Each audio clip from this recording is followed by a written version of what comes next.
खबर आ रही है डभौरा से, जहां आगामी लोकसभा चुनाव के मद्देनजर डभौरा ब्लॉक अध्यक्ष अरुण सिंह पिंटू के नेतृत्व में कांग्रेस पार्टी के जिला संगठन प्रभारी रवि तिवारी के मुख्य आतिथ्यों में कांग्रेस कार्यालय का उद्घाटन डभौरा में किया गया। इसके बाद नगर परिषद डभौरा के वार्ड क्रमांक 9 चुंगी में मंडलम सेक्टर बीएलए जिला पदाधिकारी, ब्लॉक पदाधिकारी, महिला कांग्रेस, युवा कांग्रेस, बूथ सेक्टर समस्त प्रकोष्ठ एवं कांग्रेस कार्यकर्ताओं की बैठक की गई, जिसमें संगठन प्रभारी रवि तिवारी और अन्य पदाधिकारियों ने आगामी लोकसभा चुनाव को लेकर जीत का मंत्र देते हुए रणनीति पर विचार व्यक्त किए। वक्ताओं में मुख्य अतिथि रवि तिवारी, ब्लॉक कांग्रेस कमेटी के प्रभारी शत्रुघ्न सिंह, प्रदेश महामंत्री पर्यावरण विद ब्रजेंद्र पांडे, जिला उपाध्यक्ष चक्रधर सिंह, जिला महामंत्री रामनायक सिंह, युवा कांग्रेस के अध्यक्ष अमित आदिवासी, वरिष्ठ कांग्रेस नेता सुंदरलाल चौधरी, इंडिया गठबंधन के नेता जगदीश सिंह यादव, अमर सिंह, विनोद, संदीप, मुन्नू, दिनेश सिंह आदि लोग उपस्थित रहे। आइए देखते हैं ये रिपोर्ट संवाददाता रोहित कुमार के साथ। और समय समय पर हमें सलाह मार्गदर्शन देने वाले इस क्षेत्र के प्रतिष्ठित आदरणीय श्री ब्रजेंद्र पांडे जी, ब्लॉक कांग्रेस कमेटी जवा के पूर्व अध्यक्ष आदरणीय श्री रामनरेश तिवारी जी, इंडिया गठबंधन के हमारे नेता आदरणीय जगदीश यादव जी, आदरणीय विनोद सिंह जी, आदरणीय भाई साहब आदरणीय रामनायक सिंह जी, गुमान सिंह जी, आदरणीय द्विवेदी जी, आदरणीय दयानंद पांडे जी, सभी यहाँ जितने लोग हैं, भाई रामू जी, वरिष्ठ लोग यहाँ पर बैठे हुए हैं और मीडिया के हमारे साथी हैं, हमारे जिले के यूथ कांग्रेस के कार्यवाहक अध्यक्ष और हमारे अनुसूचित जनजाति के जिलाध्यक्ष हमारे छोटे भाई अमित कोल जी और सभी सेक्टर मंडलम के साथी, बीएलए के साथियों, और जिनके इस आवास पर आज की ये बैठक चल रही है, हमारे डभौरा ब्लॉक के जावाज हमारे ब्लॉक अध्यक्ष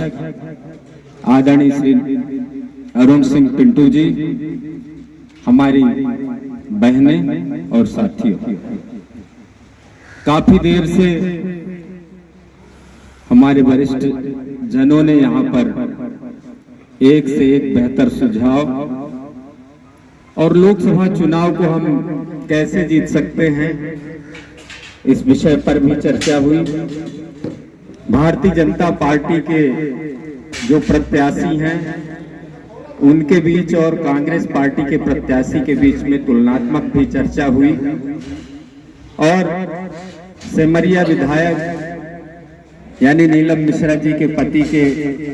बारे में भी बहुत, अभय मिश्रा जी के बारे में भी विस्तार से, जैसा हमारे शत्रुघ्न दादा ने कहा, उस विषय पर भी चर्चा हुई कि अभय मिश्रा एक जुनूनी व्यक्ति हैं। और मैं आपको बता दूं कि लोकसभा के अंदर जो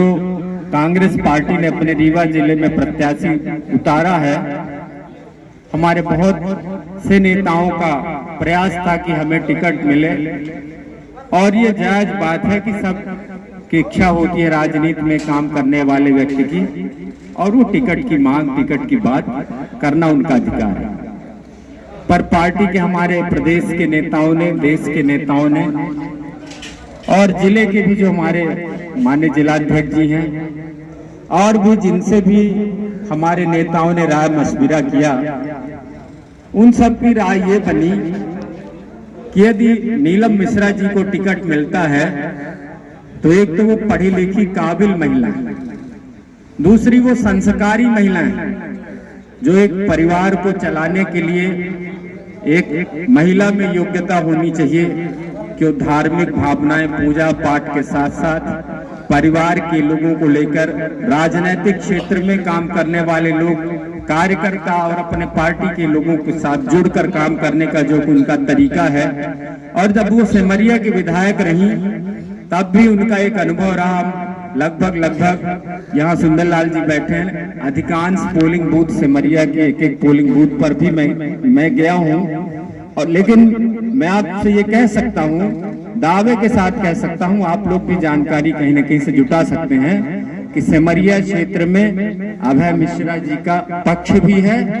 और उनके विरोधी भी वहां हैं। लेकिन नीलम मिश्रा जी 5 वर्ष तक वहां से विधायक रहे और मैं पिछले 2 वर्षों में इस रीवा जिले के अंदर गली गली घूमा हूं और सिमरिया के अंदर भी मैं गया हूं, हर जगह गया हूं। मुझे कहीं से कहीं तक किसी ने आवाज नहीं लगाई कि नीलम मिश्रा विधायक रहते यहाँ कोई भ्रष्टाचार किया, कोई अन्याय किया या प्रताड़ित करने का काम किया या दूसरे दल के लोगों को ही परेशान करने का काम किया या अपने साथियों के साथ कभी उनने कोई अभद्र व्यवहार किया या उनसे मिलने से इनकार किया। ऐसी कोई चर्चा उनके संबंध में हमने नहीं सुनी है। मैं आपको ये दावे के साथ जनार्दन मिश्रा जी के बारे में आप सब जानते हैं कि कहीं वो कुकी बोलेंगे, मारेंगे, कहीं वो हमारी कैंडिडेट को अभी उन्होंने कह दिया कि शराब की पैकारी करती है। एक महिला के बारे में कितनी गिरी और अभद्र भाषा का इस्तेमाल किया जो एक पार्लियामेंट के मेंबर को शोभा नहीं देती। जो पार्लियामेंट का 2-2 बार का मेंबर रह चुका हो और पार्लियामेंट का कैंडिडेट हो, उनको ये कतई